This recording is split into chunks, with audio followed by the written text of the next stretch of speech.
Olá pessoal, eu sou Silvestre Mergulhão, CEO e fundador da Impulso. Como vocês já sabem, não queremos aqui ser guru de nada, não queremos falar sobre os 4 segredos do sucesso ou sobre como fazer gestão por OKRs. Queremos falar sobre pessoas, valores e comportamentos e sobre como foi a jornada dos nossos convidados desde seus mais longínquos tempos até os dias de hoje. Convidados esses que estão à frente de tecnologia e inovação nas maiores empresas do Brasil. Também descobriremos quais são as suas grandes verdades inconvenientes, dilemas e contradições em cada passo das suas experiências liderando pessoas. Hoje eu estou aqui com Gustavo Salviano, CTO da LWSA. Gustavo, é um prazer estar com você aqui. Como você já sabe e já espera, eu quero saber sobre seus valores. Obrigado, Mergulhão. Super prazer estar aqui. Adoro teu podcast. Acho a abordagem sensacional. Vamos falar de valores. Primeiro, para mim, e adoro falar muito de inegociáveis, né? Confiança. Legal. É um valor muito caro para mim, muito difícil de se conquistar, importante de se conquistar, tanto no âmbito pessoal quanto no profissional. Eu não consigo manter uma relação boa com pessoas que eu não confie. Eu gosto muito de estar muito perto das pessoas. Para mim é algo que se você perde, ele não volta. Não, a gente restabelece a confiança, eu não consigo. Algo que direcionou a minha vida sempre. Quem está perto de mim sabe disso. Eu preciso conquistar a sua confiança. A gente está aqui conversando, por pouco tempo que a gente passa, eu preciso conquistar a sua confiança para a gente ter um papo bacana, ter um papo aberto, ter um papo legal. Quem trabalha comigo, eu preciso conquistar a confiança e saber que a pessoa confia em mim, não importa se é liderado, se é líder, tanto faz. E nas minhas relações pessoais também, assim, confiar, estar bem, me traz num lugar de um prazer, de uma sensação muito boa de estar perto das pessoas que eu confio, independente do que eu faça. Muito bom. Mas essa confiança, ela é daquela que vem upfront, assim, que você confia primeiro, ou é uma coisa que vai se desenrolando com o passar do tempo? É uma coisa que a gente vai conquistando em conjunto, né? Eu vou buscar ganhar a sua confiança e quero confiar em você. Eu tenho, vou dizer até um defeito, assim, eu quero confiar em você, né? Então, se eu tô aqui com você, nós vamos ter uma relação, nós vamos trabalhar, nós vamos ser amigos, enfim, vizinhos, qualquer coisa. Eu preciso confiar em você, né? Isso às vezes pode até me levar para um lugar perigoso, né? Num primeiro momento, mas é uma coisa que ela parte sim de mim e que eu preciso buscar conquistar em você, que eu preciso que eu perceba que você está buscando conquistar em mim também, e dali para frente a gente estabelece essa relação de confiança que a gente vai levar para sempre. Muito bom, né? E engraçado é que com o passar do tempo, né, eventualmente essa forma de conquistar a confiança muda, né? Sim. E eu lembro de eu adolescente, assim, adolescente para a juventude, e eu lembro, eu te fiz essa pergunta por causa disso, porque num passado muito mais longínquo, eu tinha essa, não sei se é a capacidade ou forma de pensar, né, que era confiar upfront, assim. Eu sempre confiei nas pessoas, a princípio, até que se prove o contrário, e não o oposto, né? E com o passar do tempo, obviamente, a gente vai ficando um pouquinho mais calejado. Sim. Você passou por isso também? Já passei. E acho que fala muito com outro valor de conexão, né? Eu também preciso dessa conexão, né? Assim, é um valor muito importante para mim. Eu gosto muito de estar perto das pessoas e eu preciso estar conectado com você. A gente pode estar conversando pela primeira vez, mas assim, esse olhar, e acho que eu tenho uma característica que eu desenvolvi ao longo da vida, assim, que eu acredito que eu leio muito bem as pessoas. Então, eu estou olhando aqui para você e eu tento imaginar aquilo que você está pensando e como é que eu te conquisto, como é que a gente se conecta aqui para ter um papo legal, ter um papo verdadeiro, ter um papo aberto. Mas no começo, assim, é muito verdade isso, né? No começo, acho que por essa necessidade de conexão você confia muito rápido, ou tenta confiar muito rápido, né? Eventualmente você toma um susto, né? Assim, então, na escola você toma um susto de um amigo, né? Eu tenho uma passagem de época de faculdade já, né? A gente já não era tão criancinha assim, mas a gente acha que é adulto, mas não é, né? Putz, e fazendo prova, uma pessoa colou de mim assim, e eu na confiança deixei assim, e eu quase reprovei ali por conta disso, né? Porque a professora pegou aquela coisa de faculdade, último ano e tal. Sei. Então, mas porque eu confiei que a pessoa não ia fazer isso. Não vai, porque eu preciso passar, já tinha uma situação de trabalho envolvida.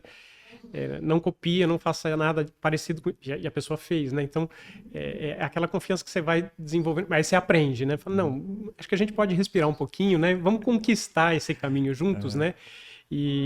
Mas para mim é uma sensação muito gostosa, assim, tá conectado e poder confiar, para poder ter troca, ter a verdadeira troca, para mim é uma sensação muito boa, é muito prazeroso isso para mim, me faz muito bem, sabe? Por essa necessidade de conexão, eu historicamente fui uma pessoa muito introvertida, né? Então eu tinha uma certa dificuldade, né, de conversar com as pessoas num primeiro momento, nesse momento zero, né? Tô falando de momentos muito anteriores a eu ser líder de qualquer coisa, né? Tô falando realmente dessa época em que estava na faculdade, né, de jovem e tudo mais. E aí, com o passar do tempo, né, eu fui criando estratégias para me conectar com as pessoas e criar as conexões, né? Então, ouvir as histórias das pessoas, né, e perguntar sobre as histórias foi uma estratégia que eu criei deliberadamente, né, depois, a posteriori, né? Connecting the dots, depois fica fácil, né, ver, mas foi uma estratégia que eu criei para conseguir me conectar com as pessoas, que é ouvir as histórias. E aí, quando eu ouço essas histórias, eu sempre acabo me conectando com elas de alguma forma, e aí eu consigo me conectar com as pessoas. E aí fica tudo mais fácil. Fica mais para fácil. mim, né? Eu acho isso muito fascinante, assim. Uma das maneiras que eu sempre desenvolvi para me conectar e para ganhar confiança está muito associado, que não é o meu terceiro valor aqui, mas ele é um paralelo, que é de transparência, assim. Então, eu gosto muito de contar coisas minhas, né? E eu faço isso até hoje para criar essa conexão e criar essa relação de confiança. Então, eu me abro aqui, abro coisas pessoais, com algum cuidado, óbvio, né? Quando você está criando, né, essa primeira relação, mas abro coisas pessoais ou tento conquistar histórias e passagens suas, né, da pessoa, mais pessoais do que profissionais, mas que vai criando esse laço, né, de, eu tô te contando uma coisa minha, ela é pessoal, assim, eu tô me fragilizando aqui para você ver que eu tô tentando ganhar a tua confiança aqui, né? Então, isso foi sempre uma estratégia minha, assim, não pensada, óbvio, né? Principalmente no começo, mas é uma coisa que eu sempre pratiquei, assim. Eu também eu sou super fechado, tímido, assim, né? Eu sou bem na minha. Não sou aquela pessoa que chega ali e conquista a torcida, né? Não é nada disso, né? Inclusive, eu gosto de conquistar aos poucos, né? De pouquinho em pouquinho, pedaços. É engraçado quando você tem times grandes, né? Mas eu tenho uma necessidade de conquistar todos eles. Em níveis diferentes, porque é óbvio, né? Você vai tendo relações mais próximas com algum, menos com outras.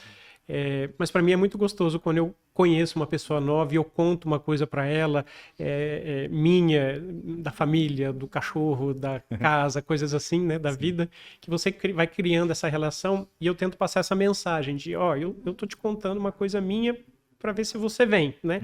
E aqui eu já começo a perceber se vai dar certo ou não. Já é uma luzinha para mim aqui sempre de para onde nós vamos com essa relação. Muito bom, muito bom. Deixa eu te contar que aí, conectada com essa estratégia que eu criei das histórias, eu criei uma bem específica para entrevistas, né? Pessoas que vão vir... Ou eu comecei a trabalhar recentemente ou que eventualmente vão vir a trabalhar comigo.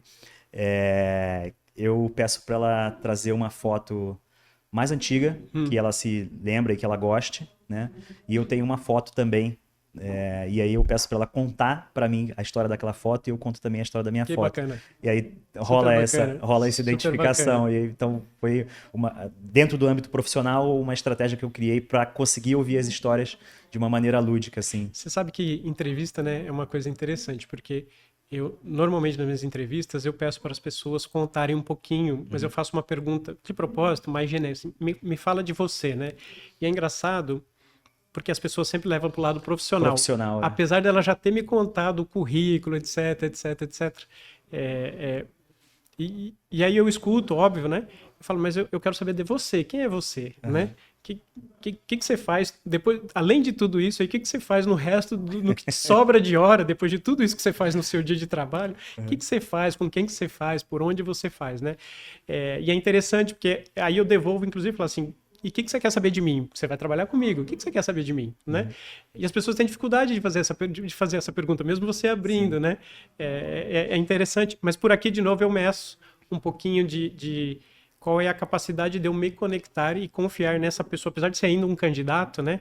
Eu tento dosar ali um pouquinho se vai dar certo essa relação da gente trabalhar juntos ou não. Não, muito bom. Eu adoro essas formas assim que a gente vai criando, né? É muito legal. Enfim, É muito de legal. ter as conexões. E eu fui sempre, historicamente, num passado mais distante, né? Uma pessoa técnica, né? Fui um técnico mesmo, um técnico em eletrônica. Trabalhei com isso por alguns anos. E depois técnico de computação, né? De cabo, de rede, depois de programação conheço e bem tal. essa vida. Exato. Passar cabo embaixo de pista. Passar cabo, exato. Na época que fazia-se isso. Fazia-se isso, então entrega um pouquinho nossas idades, né? Mas também foi com isso que, com certeza, eu aprendi muita coisa que eu trago até os dias atuais, né? E aí essa mudança, né, lidar estritamente com o técnico para lidar com a gestão, lidar com as pessoas, e aí desaflorou essa da conexão, assim, e para mim foi um mundo que se abriu. Como é que foi para você? Então, você sabe que é engraçado que o meu, entregando a idade, né, muita gente talvez não vai nem saber o que é, mas assim, eu comecei brincando numa máquina de escrever, né? Eu fui fazer curso de datilografia, Datilografia. né? E era um negócio assim, né? Uhum. E é engraçado porque nessa época, né, na minha infância, eu tinha uma máquina de escrever em casa, assim, meu pai conseguiu comprar uma máquina de escrever e tal. E eu aprendi ali, e eu montava o meu escritório ali com essa máquina, mas pensando, olhando para trás, assim, isso na minha cabeça já era um negócio que ia ser um computador. Mas eu nunca me vi fazendo isso sozinho. Eu sempre tinha na minha imaginação pessoas que hoje, olhando, eu estaria liderando, eu estaria ajudando a desenvolver, então eu distribuía, não tinha ninguém, era eu sozinho. Era uma brincadeira. Era uma brincadeira. Mas eu já fazia essa distribuição de tarefas e corria para cá, corria para lá. Então, se eu pensar na minha trajetória, eu sempre quis liderar pessoas. Eu brinco com meus times que eu virei gestor porque alguém queria que eu parasse de mexer tecnicamente, porque eu não era um bom técnico. Então, tira o teclado da mão dele, tira a senha da mão dele, antes que ele estrague alguma coisa muito grave, e deixa ele cuidar de pessoas, fica ali só no administrativo, que o estrago é menor, né? Mas eu sempre tive essa vontade de cuidar de pessoas, né? De liderar, de cuidar de times. E eu comecei super cedo, assim, na gestão de times, né? Com mais ou menos 4 ou 5 anos de uma carreira formal, né, numa empresa já, trabalhando, etc, eu virei gestor, eu virei coordenador de uma equipe, foi a minha primeira equipe. Nossa, aquilo foi um prazer, assim, foi um sonho realizado, né? Mas eu sempre me vi nisso. Quando de criança, quando a gente ia jogar bola, eu também não era bom de futebol, mas eu gostava de armar como é que a gente ia fazer. Futebol eu nunca fui, eu sempre fui um zero à esquerda. Não, eu tinha vontade, não talento, é bem diferente, né? É uma passagem bacana, inclusive, posso falar disso daqui a pouco, mas... Então, essa eu começo ali na minha vida de pensar em gestão, né? Então, olhar para esse momento... E ele meio que sempre foi uma meta minha, assim, cuidar de pessoas, ter equipe, ter liderança. E é engraçado que, assim, nunca fui mandar, né? Que a gente, nem no meu irmão pequeno mandava, né? Então, assim, mas sempre conquistar. Acho que desde pequeno, assim, isso de conquistar o meu irmão para fazer uma coisa comigo, que ele queria fazer outra. Meu irmão era bom de futebol, ele queria jogar bola. Era um desafio para fazer, né? E acho que é por aqui que eu começo a minha vida de gestão. Você quer contar essa história do futebol ainda? Vou. Então vai lá.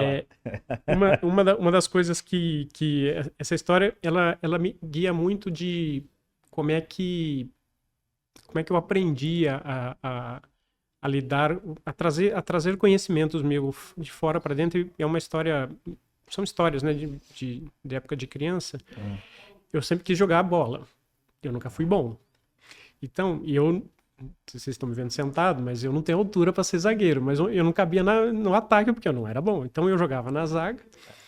Você era do meu time, né? Que era ou zagueiro ou goleiro, né? Isso, o goleiro piorou porque eu não tenho altura para ser goleiro, então também não ia dar certo. Então meu pai me colocava ali na zaga. Mas, usando um pouquinho do que eu estava falando, assim, eu tinha uma capacidade de leitura, sempre tive essa capacidade de leitura muito boa. Então, eu ficava tentando prever o que, que ia acontecer, porque eu não ia resolver a defesa pela técnica, eu ia resolver pela persistência, pela resposta rápida, por ajudar a armar o time ali Uhum. atrás, né? Até botar o cara maior na minha frente ali e falar, vai você, né? Porque Aham. aqui não vai dar certo. Então, eu ficava pilotando isso. E na minha cabeça, eu estava com essa visão sistêmica aqui do que estava acontecendo para eu poder dar o bote, defender meu time. É, mas, de novo, eu não tinha técnica para fazer isso, né? Aham. Era no esforço, né?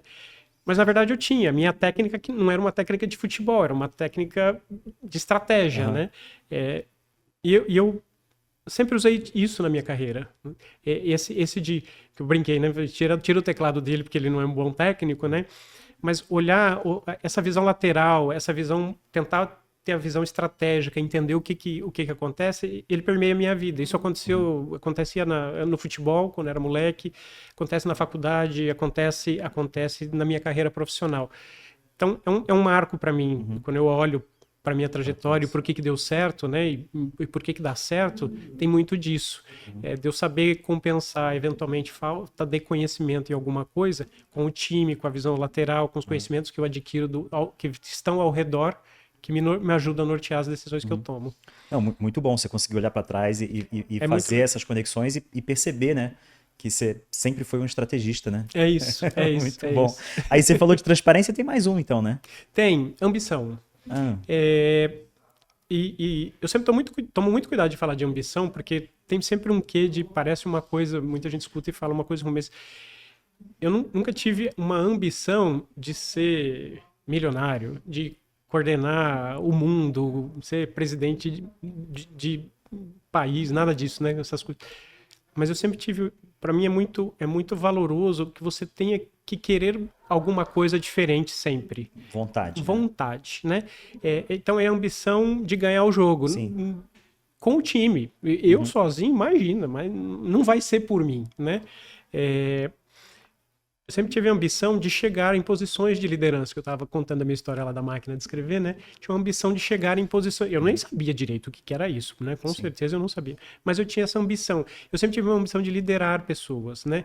De ter pessoas, de trazer pessoas. É uma ambição minha trazer pessoas que eu admiro, que têm conhecimento, têm um conhecimento muito maior que o meu, de estar perto dessas pessoas. Então é um valor muito, muito importante para mim, assim, que a gente ambicione coisas na vida. Na vida pessoal, a mesma coisa. Eu ambicionava ter filhos em algum momento da minha vida. Levei 40 anos, mas tive. Ambicionava morar num lugar melhor. Então, eu acho que e de novo, muita gente confunde ambição com uma coisa ruim. Parece uma coisa Uhum. ruim, né? Fala assim, ambição com dinheiro, especificamente, né? Mas para mim é um valor que você tem que estar com ele presente, porque a tua cabeça está sempre Sim. funcionando, né? Você não fica naquele parado esperando que algo aconteça. Uhum. Você está sempre se provocando. Que não precisa ser disruptivo, né? Não precisa ser, nossa, né? Quebrei um paradigma, Uhum. disruptei, nada disso. Mas é um crescimento contínuo, né? Então, Sim. aquela busca de um crescimento contínuo. É a vontade, né? Você usou essa palavra, é a gana, Sim, né?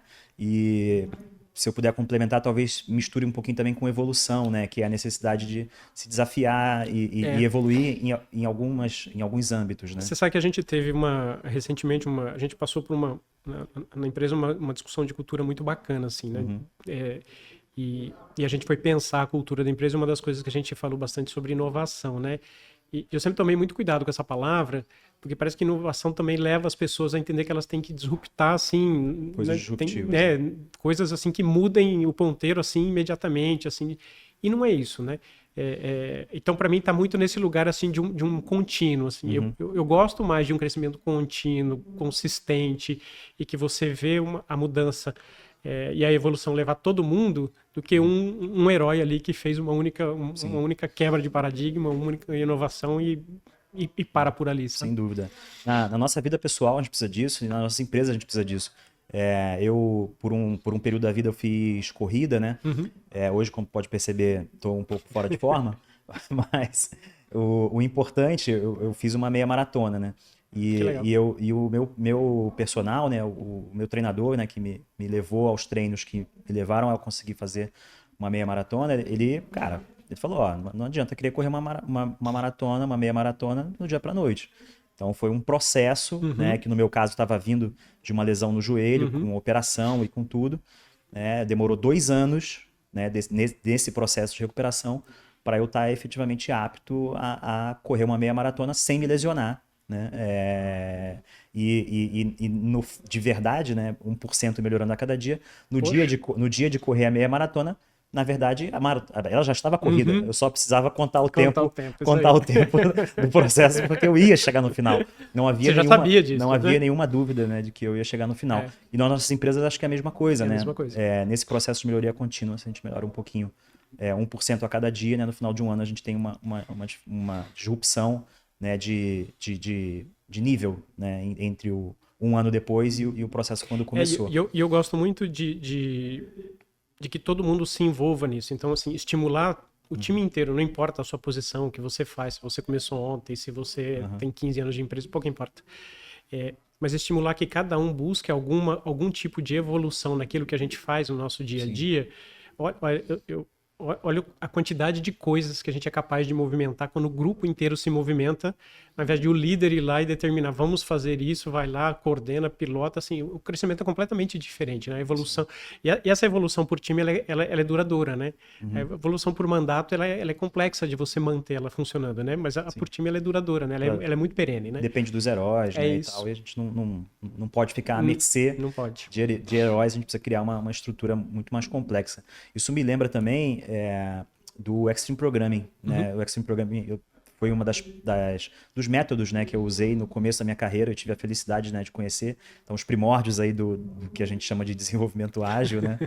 E eu lembro muito bem das práticas corolárias, né? E uma delas era a melhoria contínua, né? E ela falava exatamente sobre isso, né? Que é a disciplina de você melhorar um pouquinho a cada dia. A cada dia. Aí se a gente pega disciplinas orientais e todas, elas todas remetem para esse negócio. Muito bom. Muito bom. E aí, puxando um pouquinho, mas não necessariamente para essa laia, a gente tem as Mad Skills, né, que são as capacidades, né, fora da caixa, que a gente pode tanto trazer de hobbies e de coisas para dentro do nosso mundo corporativo ou vice-versa, né? A gente eventualmente aprende coisas no mundo corporativo que a gente leva para nossa vida pessoal. Você tem algumas dessas Mad Skills identificadas na sua cabeça? Bom, uma era que eu estava comentando lá na minha vida de futebol, né? De conseguir ler pessoas e movimentos. Acho que tem uma outra que é muito, muito minha, assim, chama-se paciência. Assim, eu aprendi... eu escuto isso com bastante frequência. Como você tem paciência? E isso eu levei muito, e tento levar todo dia muito. Falei, né? Fui pai aos 40, né? Então, levar isso pro meu âmbito familiar, né? As crianças te testam de maneiras muito distintas do que você está acostumado no trabalho, né? Então, eu vivi mais tempo tendo profissionais ao meu lado, né? Então, na minha carreira profissional do que na minha carreira familiar com filhos, né? Com a família não, sou casado já há muitos anos, mas com os filhos não. Então, trazer essa paciência, e eu escuto isso direto da minha esposa, a tua paciência no trabalho é assim, né? Porque a criança te testa ali, mas é muito legal você vê que você consegue trazer essa experiência, esse conhecimento. No trabalho, eu não mando, por que em casa eu quero mandar? Por que no trabalho eu tenho que criar a conexão e dialogar e conquistar, e em casa, eventualmente eu quero mandar no meu filho. Eu não posso mandar no meu filho. Não é essa a relação que eu quero criar com eles, né? Então, essa é uma relação também de confiança e conexão, né? De alguém de pessoas que estão ali para aprender a vida inteira, né? Então, ter esta paciência que eu tenho de lidar com os problemas do trabalho, os problemas, né, e os desafios, né, da paternidade, é uma experiência que eu trouxe, que eu trago e tento trazer assim constantemente, né? E o nível de desafio é muito interessante, né? Porque te provoca em lugares que você não espera, né? Tanto que a gente aprende com os filhos é absurdo, né? É absurdo, né? Tá testando esses dias aqui, de novo, como conversar e de novo testando a paciência, né? E esse pensar. Porque é muito fácil para o pai ir lá e dar uma bronca, mas o efeito é zero. É zero. Se você fizer isso no seu colaborador, o efeito também é zero. É muito pouco você ir lá e dar uma bronca. Então a gente não faz isso. Não se faz, não faz sentido. Você explica, você dá feedback, você conversa, você redireciona. Bronca. Com as crianças é a mesma coisa, né? Com a diferença que a criança ainda também está num processo de aprendizagem muito mais imaturo de que qualquer pessoa que está trabalhando com você. Então, levar esse conhecimento para dentro de casa, essa técnica para dentro de casa, ainda é um desafio, né?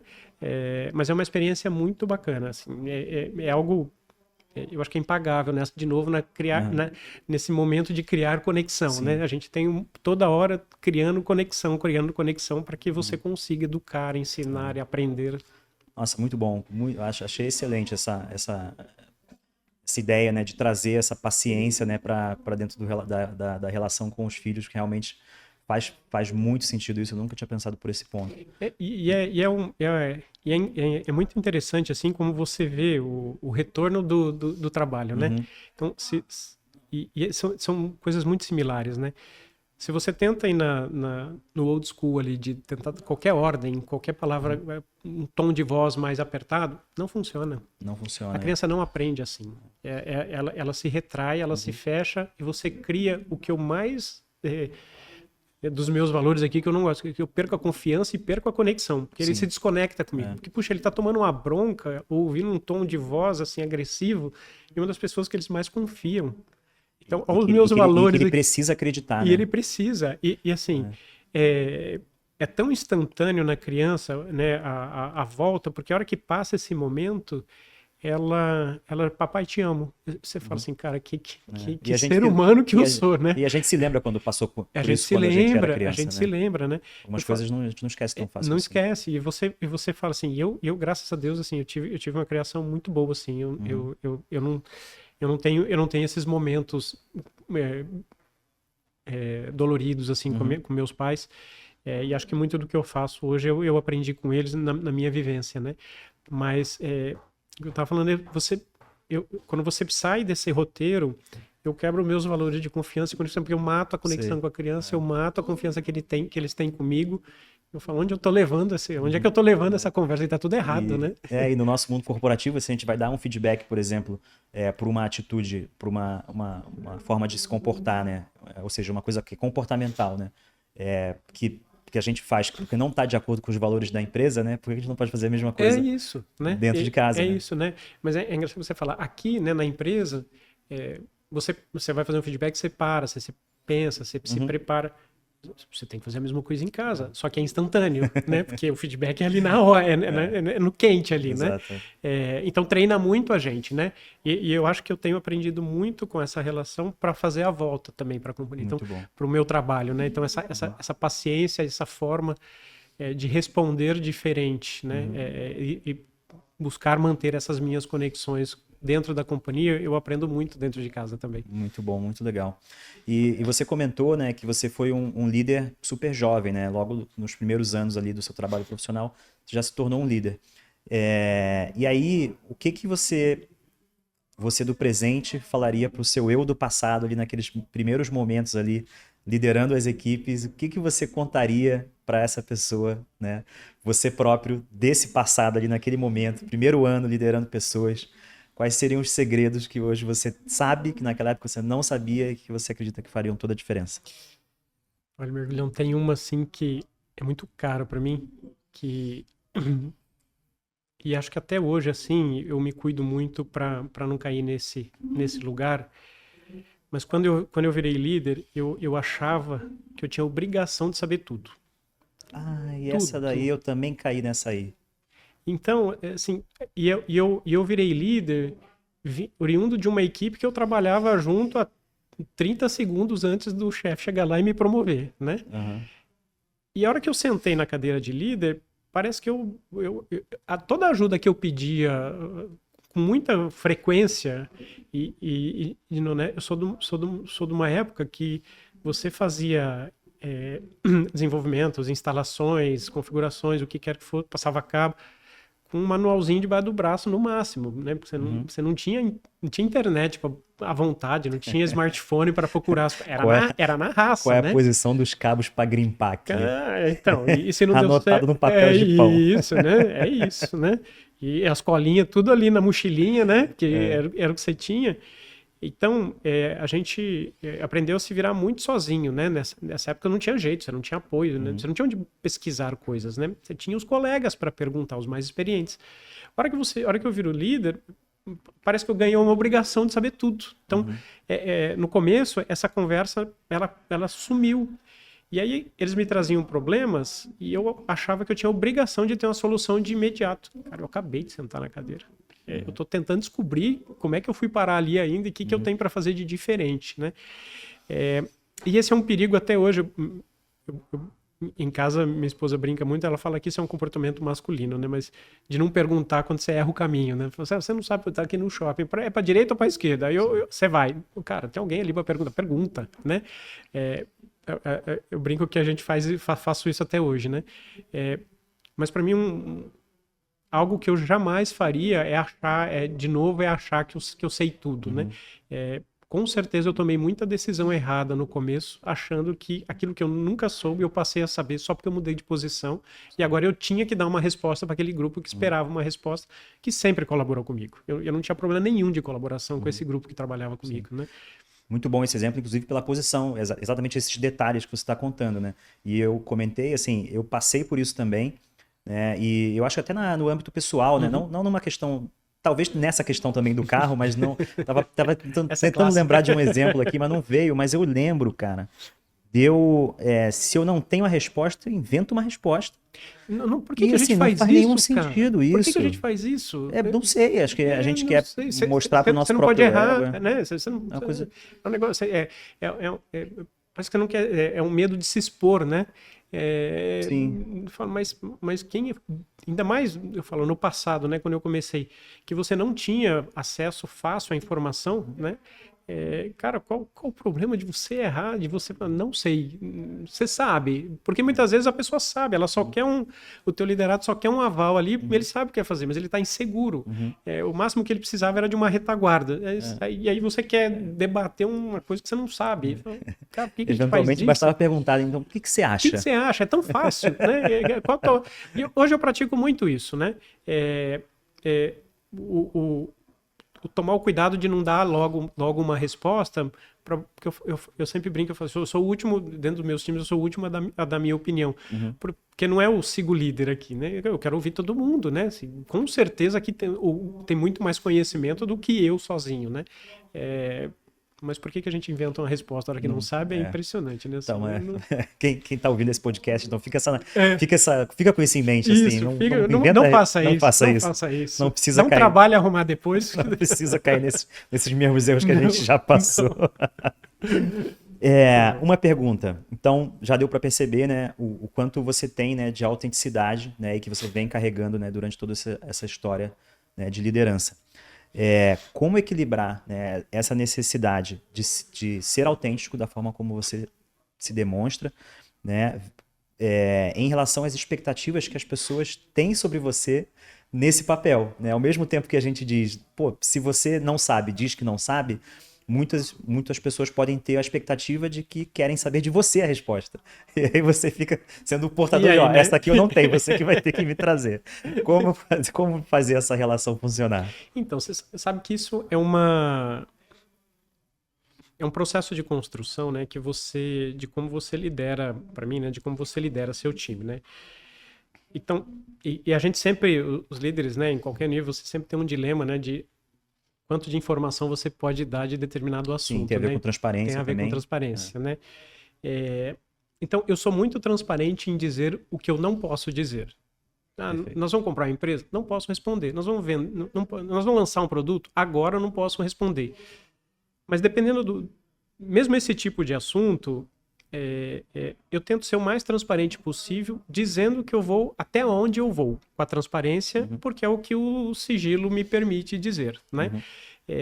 Então, eu uso essas técnicas de conversa aqui para, de novo, voltando lá nos valores, né? conquistar a confiança das pessoas para que quando eu diga, eu não posso te dizer, mas eu preciso que aconteça isso, para que você confie em mim e me ajude a executar aquele trabalho para que a gente tenha um resultado, porque em algum momento, e isso eu cuido muito, no momento que eu possa fazer o compartilhamento de informação, eu faço. Para a pessoa ver que eu respeitei, por ela ter respeitado aquele momento que eu não podia contar o que eu não podia contar, Sim, sim. ela recebeu a informação naquele momento que já dava para a gente compartilhar essa informação. E eu acho que com isso, eu acabo conquistando muita confiança e crio essa conexão com as pessoas para que essa conversa seja mais fácil e mais fluida e ela seja mais bem aceita pelas pessoas, né? Mas essa conversa de quem dá a opinião que eu estava brincando, né? Fala você primeiro que eu quero ouvir a sua opinião, porque eu não... Não quero te influenciar. E eu digo isso, eu não quero que vocês sigam a minha opinião, porque ela pode ser a pior de todas aqui, inclusive, né?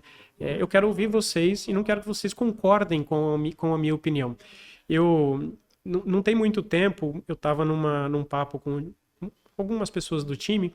Tinha uma pessoa do time que a gente tinha tido pouca interação. E ela estava mostrando um trabalho que ela desenvolveu, que a gente pediu para fazer. Um trabalho muito bom, inclusive, que ela fez. Mas tinha alguns ajustes para eu fazer naquele trabalho. Sim. Ela percebeu que eu tinha ajuste para fazer. Ela falou, você quer falar? Eu falei, não, eu quero te ouvir. E ela fez toda a apresentação dela ali, mostrou, e aí depois nós debatemos. Ela falou, mas eu queria a tua opinião aqui. Eu falei, não, você vai ter minha opinião daqui, mas eu quero te ouvir porque eu quero ouvir tua história inteira, porque a tua história tá interessante do jeito que você tá contando.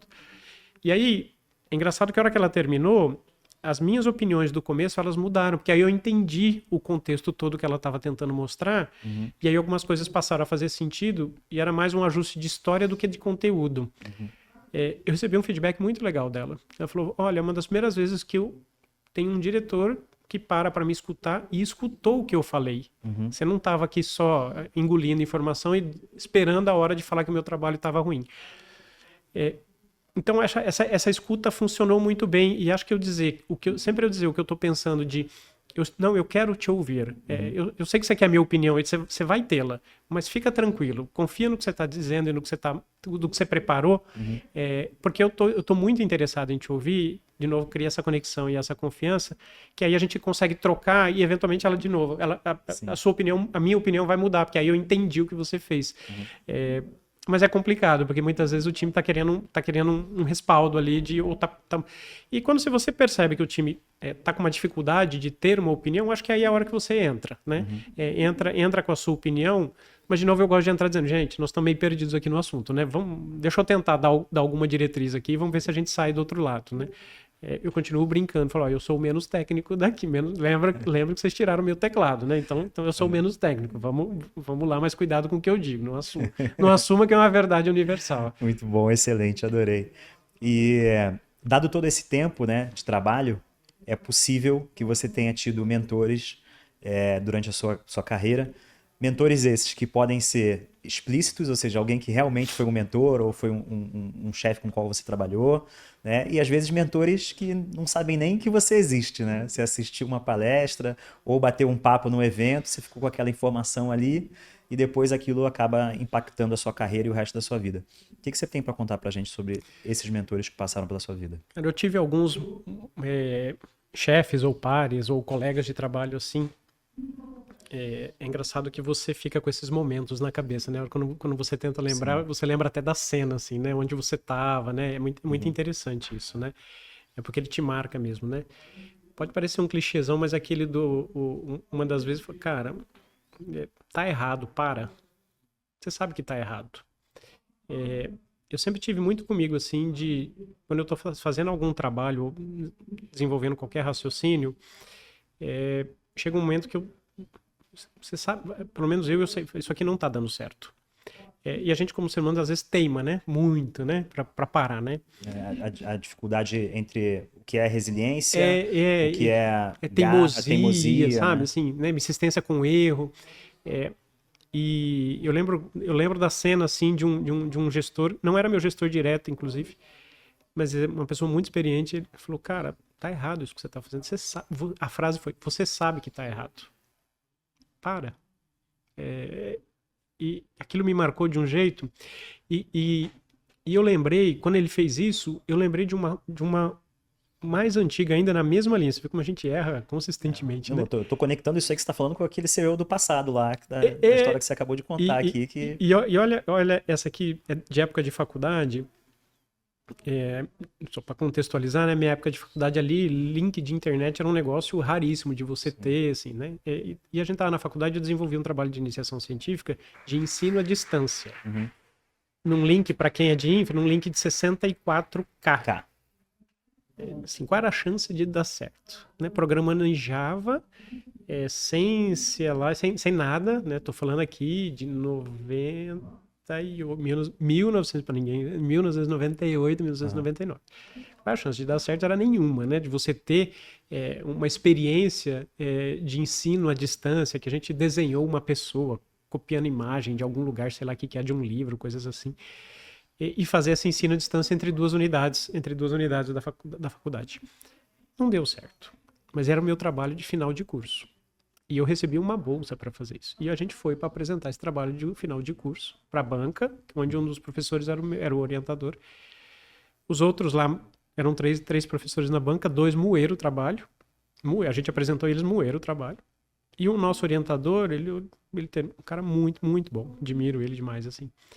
Ele virou e falou assim, gente... E eu estava apresentando. Né? Os outros eram uns em 3 e eu estava apresentando. Ele virou e falou, Gustavo, deu errado. O projeto não funciona. Pode ser por falta de tecnologia, não foi por falta de dedicação de vocês. Mas o projeto não funciona. Ele falou, e eu vou te dizer mais, eu também errei. Eu deveria ter orientado vocês a parar na hora que a gente viu que não ia dar certo em algum momento. Vale pela experiência, óbvio, vale pela iniciação científica, mas não fica aqui tentando defender que tá legal. Não tá. Tá ruim. É um projeto ruim. É uma entrega ruim. Vocês não vão ser reprovados por uma entrega ruim. E aí, né, assim, bom, não foi a falta de dedicação. Não ali, foi né? a falta de dedicação, não foi tentar tecnologias de... A gente programava em Java e C na unha, né? Ele falou, não foi nada disso. A gente talvez esteja no momento errado. Não tem tecnologia para isso, não tem recurso, enfim. Mas não é sobre você. Toda experiência, ela pode dar certo, ela pode dar errado. É isso que é. Mas vocês precisam aprender. Seria muito mais honesto vocês virem aqui e falar assim, deu errado. Eu lembro dele em pé, no auditório em pé, falando isso pra gente. Eu falei, bom, agora minha faculdade foi embora, toca fazer TCC de novo, né? Porque eu perdi, né? E não, óbvio, eles aprovaram a gente, né? E você vê que eu estava contando a história lá já na época de trabalho, é a mesma coisa, né? Então, e eu lembro das cenas, assim, e isso me marca muito, assim, o parar, isso me marcou muito, acho que da segunda vez eu aprendi, né? Para logo, né? E ajuda as pessoas a parar. E isso eu acho que é uma coisa importante, assim, a gente ajudar as pessoas a pararem, né? Eu acho que um papel muito importante nosso, assim, a gente ajudar o time a parar a hora que não tá dando certo, assim, vamos parar de insistir com o erro, porque nós estamos indo para um lugar que não vai dar certo, né? Vamos para outro, vamos experimentar, né? Gosto muito de compromisso com o erro, né? Não precisa ter compromisso com o erro, né? Erra rápido e resolve rápido, né? Mas não tenha compromisso com o erro, né? Não insiste quando a ideia não deu certo. A gente aprende isso também nas nossas empresas, né? Que, cara, fez um projeto, o projeto fracassou, é melhor cessar logo o custo, cortar o projeto. Estanca a sangria logo vira ali, vira a página e vamos embora. Né? Testa outra coisa. Aprendemos, né? Aprendemos com o que a gente errou, vamos embora, né? Vamos embora. Exato, mas até hoje, no nosso mundo corporativo, a gente sabe o quanto as pessoas, às vezes, são apegadas, né, com a criação, né? E tem essa dificuldade, né, de virar a página. E aí, então, falando um pouquinho de frustração, mas aí não frustração com coisas, vamos falar de frustração com pessoas. Talvez tenham tido pessoas na sua vida que você investiu muito tempo, esforço, dedicação, fez mentoria, né, trabalho, e que eventualmente depois te decepcionaram, não necessariamente por performance, mas por outras coisas. O que você conta pra gente sobre isso? E engraçado porque é justamente isso, não é a performance, não é nem o skill técnico, né? A decepção tá eu vou lembrar dos valores, né? Assim, eu achei que eu tinha criado uma relação de confiança e achei que a gente estava conectado, mas as pessoas estavam em outra agenda. As pessoas foram duas pessoas aqui na minha vida, na minha vida profissional, e ela estava numa agenda muito pessoal, de crescimento rápido, de busca de evolução de carreira muito rápida, e ela se aproveitou dessa minha conexão, dessa minha vontade de se conectar, e que essas pessoas tinham muito conhecimento técnico, então elas se garantiam do ponto de vista técnico, e usavam disso para tentar se alavancar. E eu demorei para perceber. Eu demorei para tomar uma atitude mais drástica de interromper essa relação nossa aqui, né? Era uma relação profissional, de interromper essa relação, porque esse tipo de comportamento, inclusive, refletia nos times, nos pares, e com quem essas pessoas se relacionavam. Porque era uma necessidade tão grande de uma conquista pessoal, né? Não era nem só profissional, era pessoal, que ela destruía relacionamentos ao invés de criar os relacionamentos.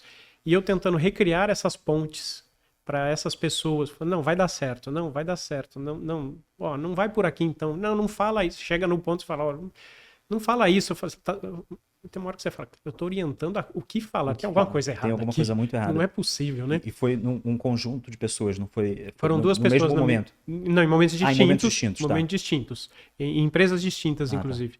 Tá. Mas aconteceu muito similares. Muito similares. No mesmo tipo de comportamento, né? E a hora que eu olho para trás, eu falo assim, cara, era o mesmo comportamento, né? Como é que eu não peguei na segunda vez mais cedo, né? Então cai um pouquinho também, às vezes, no começo do nosso papo aqui, né? Aquela confiança upfront aqui, que às vezes você precisa tomar um pouco de cuidado. Demorou um pouquinho para perceber, né? E aí, falando um pouquinho agora da oferta, né, de profissionais aqui do mercado. A gente sabe, a área de tecnologia continua no hype, teve um monte de layoff ali, mas vira e mexe, vai e volta. Pessoal, algumas pessoas reclamam aí da geração Z. É um desafio, né? É um desafio. Você é um otimista ou um pessimista nesse mercado? E quais são, o que você tem visto nessas questões de diferenças geracionais, se é que existem tantas diferenças assim? Então, eu não sei se... Vou começar de trás para frente. Eu não sei se tem tanta diferença assim porque uma geração gosta de falar da outra, né? A outra que é o problema, né? Historicamente, né? A geração anterior sempre fala mal da seguinte. Isso, né? A geração dos meus pais aqui, meu Deus do céu, né? Como é que eles viviam assim? Como é que vocês faziam as coisas assim, né? Mas eu tô aqui, né? Eu tô aqui por causa deles, né? E da geração deles, né? Então, a hora que eu me pego nesse lugar, eu falo, pera um pouquinho, né? E de novo, conectando com família, né? A geração dos meus filhos, né? Meus filhos têm 8 e 5 anos. Cara, é outro mundo, é outra cabeça, é outra realidade, né? Eu tô realmente curioso, porque essa geração dessa idade, né, já vai nascer com a inteligência artificial sendo uma realidade, né? Assim como a gente viu a digitalização, né? Aí já tem uma geração que já nasceu dentro do digital, do celular e tudo mais. E essa geração vai já nascer com AI. Com AI. Sei lá o que vai acontecer. E eu vou conectar esse teu comentário com uma coisa que me pega muito nessas gerações, que para mim, na minha, a gente por ter menos recurso, era obrigado a fazer era obrigado a cuidar melhor, que é o desenvolvimento de raciocínio lógico. O excesso de facilidade de chegar em informação, para mim, leva as pessoas a desenvolverem pouco o raciocínio. Esse é o meu receio de todas as gerações que têm acesso à informação muito mais fácil. E acho que independente até de tecnologia, né? Mas em tecnologia eu acho que é até mais grave. Então, o cuidado... Eu sou um otimista, eu acho que a gente precisa aprender sempre aprender como é que essas gerações vão evoluir e vão assumir o mundo, né, no nosso lugar. Porque vão, inevitavelmente? Não tem. É sine qua non, vai acontecer, né? Então eu sou super otimista com isso. Eu acho que tem muita... a gente estava falando, né, das crianças de agora, cara, que vão nascendo nesse mundo de inteligência artificial, que não tem um monte de dificuldade, mas tem um monte de desafio que talvez a gente não tenha nem nome para eles ainda, né? Tem um monte de coisa que vai chegar na mão deles ali que a gente nem sabe. Mas uma coisa que eu cuido muito, olhando a educação dos meus filhos, e que eu cuido muito no processo seletivo, é entender essa cabeça de raciocínio lógico das pessoas. Cara, se eu tirar AI, o cara desenvolve. Porque tem gente que está nascendo, desenvolvendo já com qualquer copiloto do lado dele, né? Será que ele sabe fazer isso? Será que ele entende o que ele está fazendo, né? Ele tem raciocínio para debugar aquilo, se eu tirar aquilo da mão dele, né?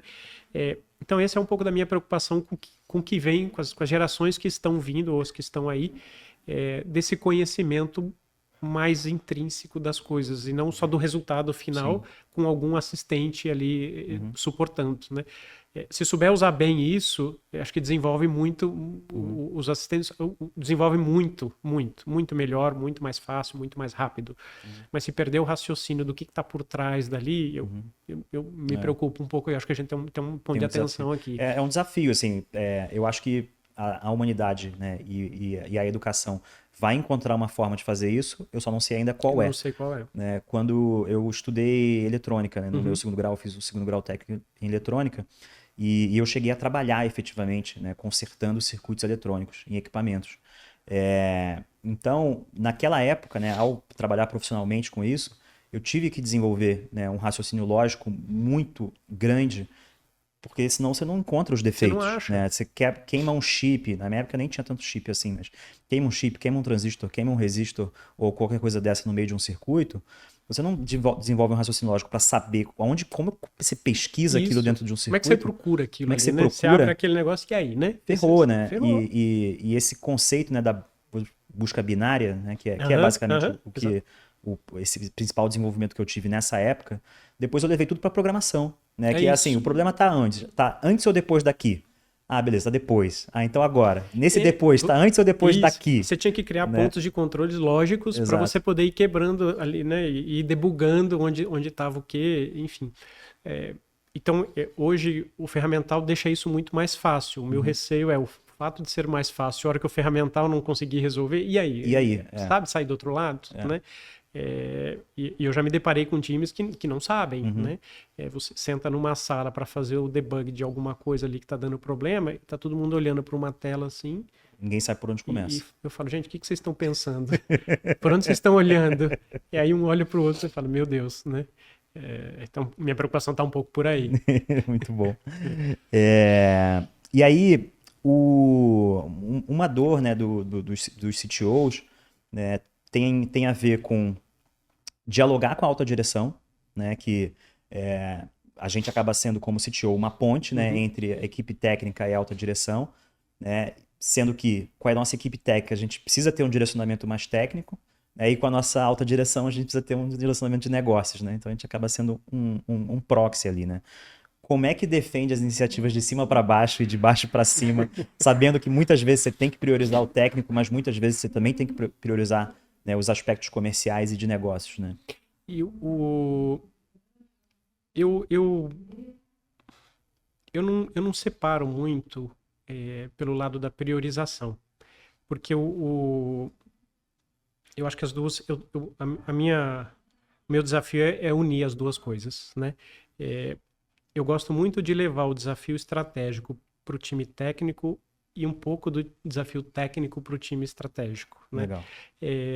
Então, hoje eu posso dizer até que eu tenho um problema, porque eu trabalho numa empresa de tecnologia, então quase 100% do board ali é técnico, né? Então, mas ao longo da minha vida já não foi assim, nem sempre foi assim. Então, você traduzir a linguagem técnica e, de novo, né, eu gosto muito de ler as pessoas, então, de saber o que você sabe e até onde eu vou no meu linguajar para conseguir te fazer que você entenda a mensagem que eu estou tentando te transmitir.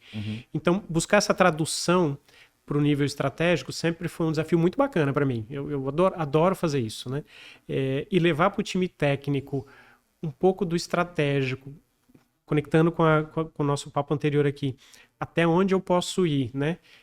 Mas fazê-lo se sentir pertencer, entender o que o negócio está demandando, para a gente saber o que tecnicamente a gente precisa fazer, e aí entrar no debate técnico é uma ginástica muito gostosa, assim, de se fazer, né? Ela é muito... ela é muito desafiadora, mas ela é muito gostosa quando você vê o resultado dessa conversa funcionando, né? Então... E convencer tanto um lado quanto o outro da importância daquilo daquilo que a gente está querendo, das ideias que a gente quer propor, né? Para mim é um super desafio, assim. Ele é constante e ele é motivador.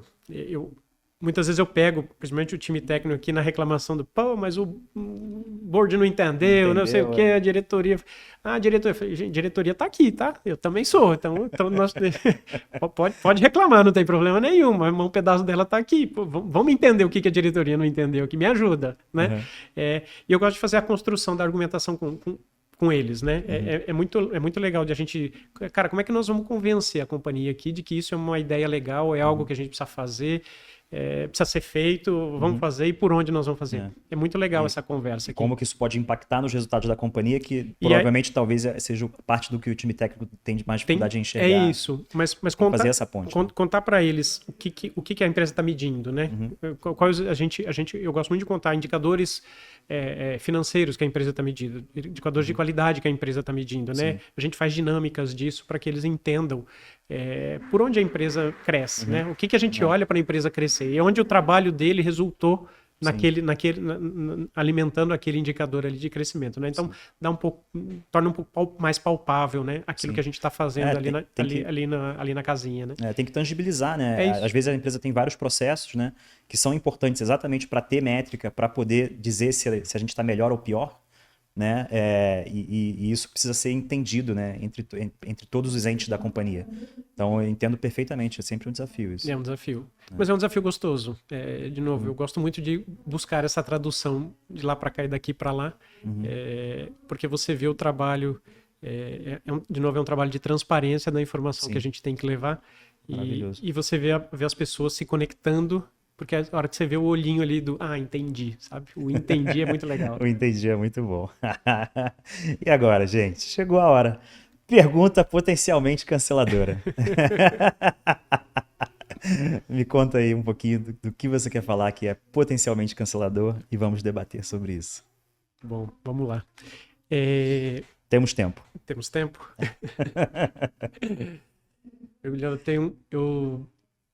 Eu tenho... Acho que por tudo que eu já passei na minha carreira, teve muito desafio, muita liderança difícil, né? Que eu estava respondendo para.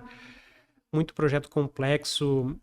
Eu venho numa época que você navegava muito sozinho, né? Então eu pegava, não tinha notebook, né? Então você pegava a sua pastinha, né? A sua maletinha, e ia para a rua, ia para cliente e tinha que resolver o problema, enfim.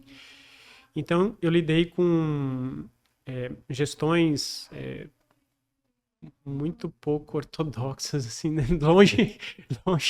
longe de ser aquilo que a gente prega, do que a gente acredita, né? Bastante desafiadoras.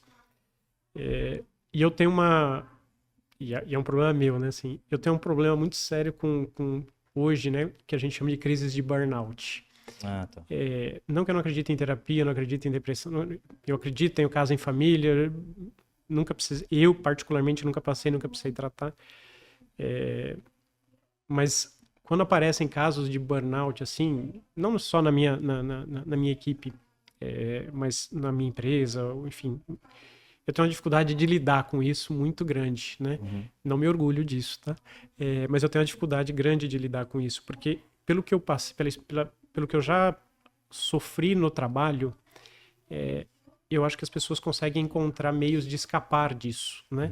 E se tá muito ruim, muitas vezes eu fui muito mal compreendido, eu acho que por algumas pessoas das minhas equipes, quando eu sempre toquei muito operação, né? Operação de tecnologia, né? Então aquele suporte que vira à noite, que acionar de madrugada, que às vezes tem que ir a campo, então então é muito estressante trabalho isso, de sustentação, né? De coisa crítica, de cliente, né? Então sistemas muito críticos parados, né? Enfim. E aquele toca o telefone 3 horas da manhã, você tem que ir e você tá sozinho, enfim. Então, muita pressão. Então, eu vivi por muito tempo, eu pessoalmente vivi muito essa vida.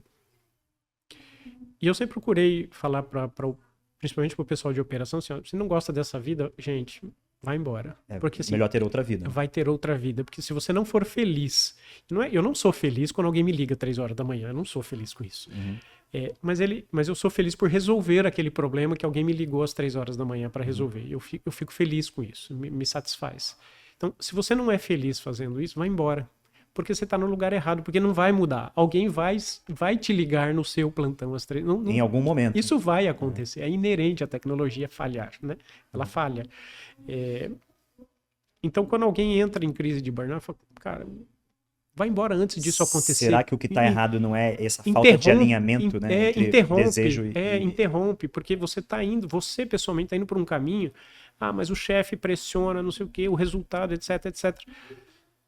Mas eu tenho uma dificuldade muito grande de lidar com esse termo que é meio recente de burnout. É um problema meu, né? Não é, mas, de novo, assim, pelo que eu passei, eu falo, cara, você deveria buscar formas de escapar disso. E às vezes a melhor escape seu é ir embora do que você está fazendo, né? Interrompe aquilo, porque aquela relação tá ruim para você. E essa é uma reflexão real que as pessoas precisam ter, né? Eu porque acho. É uma falta de alinhamento entre o desejo e as expectativas. Isso, né? e você... As expectativas e a realidade daquele contexto. Daquele contexto. E você insistir naquilo, cara, aí espera que às vezes o líder tome a atitude de desligar o colaborador, porque aí ele baixou performance. E não é aí, nada eventualmente, disso. vai desligar no pior momento possível. Que ele está precisando de algum tipo de suporte, né? Então é tudo ruim, né? É ruim para todos os lados. Nossa, é péssimo, né? É para quem está em volta.